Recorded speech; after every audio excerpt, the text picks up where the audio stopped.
toujours ravie de te retrouver en ce dimanche 23 août. Sois béni. Merci d'être là et n'oublie pas d'aimer et de partager la vidéo si elle te convainc. Nos textes d'aujourd'hui se trouvent dans 1 Roi 8, 54 à 61, puis Romains 12, versets 1 à 8, et enfin Matthieu 16, versets 13 à 20. Et là, je t'invite à mettre pause et à lire tranquillement les textes. Quel point relie nos trois textes? Il nous montre comment discerner. Discerner le vrai Dieu, discerner le Fils de Dieu. Dans le texte de 1 Roi, nous lisons une proclamation. C'est le Seigneur qui est Dieu, il n'y en a pas d'autre. Dans le texte de Matthieu, nous lisons aussi une proclamation.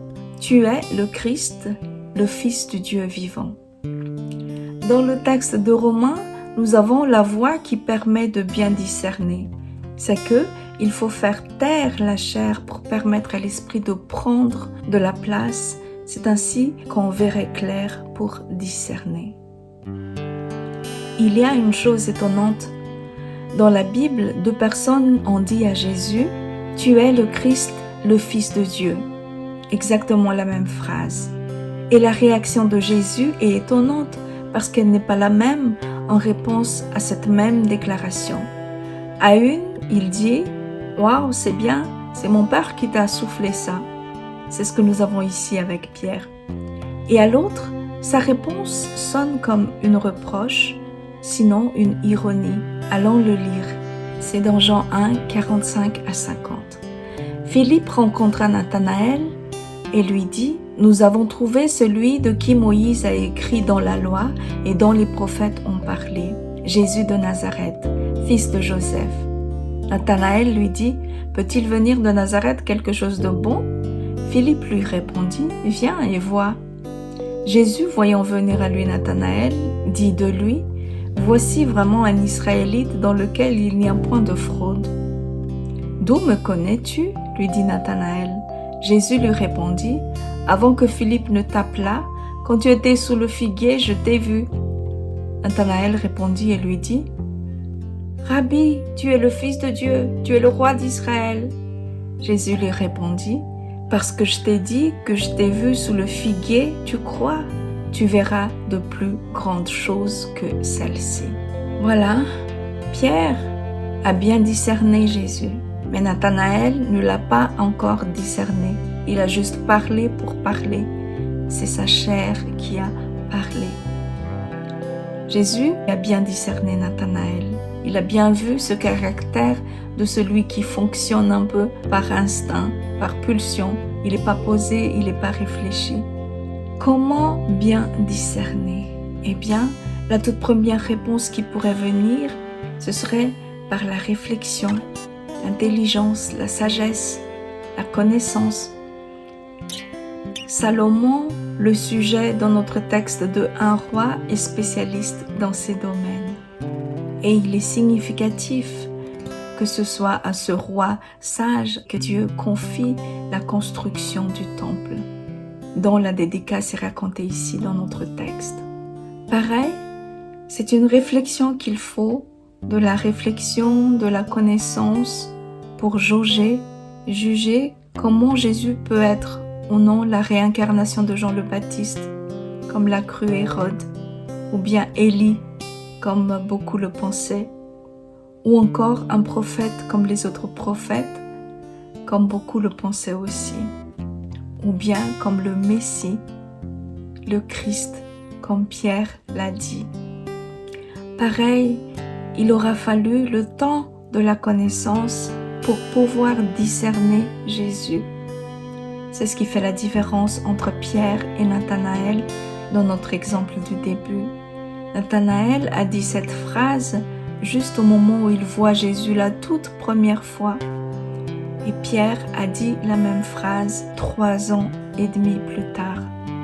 Ils ont eu le temps de le connaître mieux. Pierre a dit cette vérité au moment où Jésus était en train de partir. Bref, la réflexion, la connaissance, la sagesse ou l'intelligence peuvent nous amener à reconnaître, à discerner l'identité de Jésus.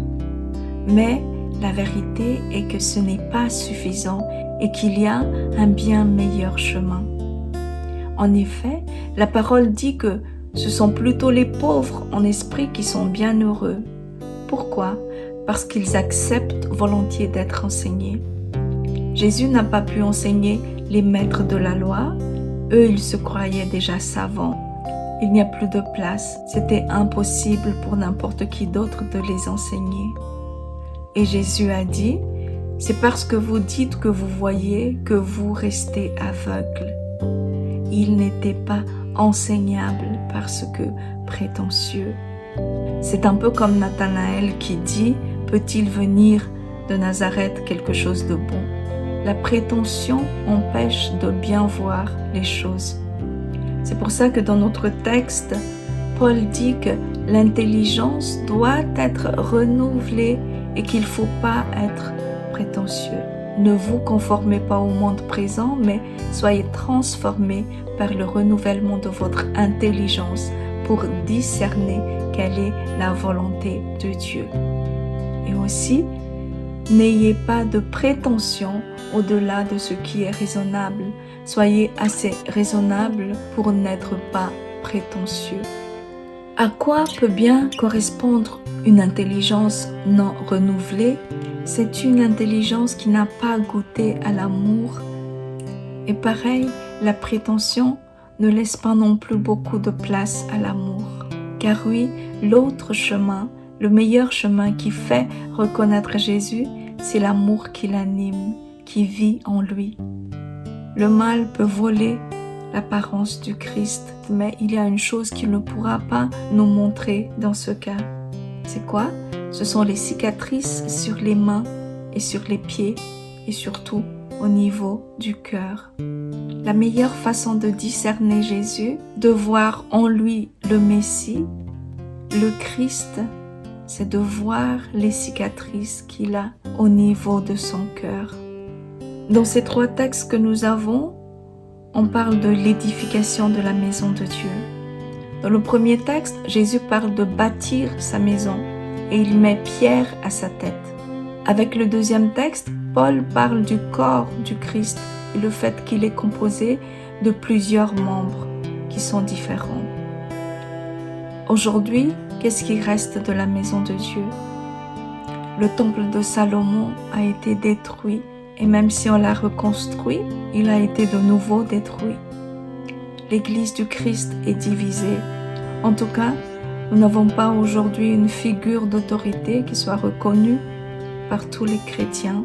Et celui qui vient du monde et qui recherche le Christ, le véritable, a de la peine à le discerner dans tout cela. Mais nous croyons que même si on ne le voit pas, ce corps existe, il existe réellement. Et Jésus a indiqué lui-même la meilleure façon de le reconnaître, de le discerner. Il a dit, « À ceux-ci tous connaîtront que vous êtes mes disciples, si vous avez de l'amour les uns pour les autres. » Alors, ayant de l'amour les uns pour les autres, sois encouragé dans ton épreuve et sois béni. À bientôt, au revoir.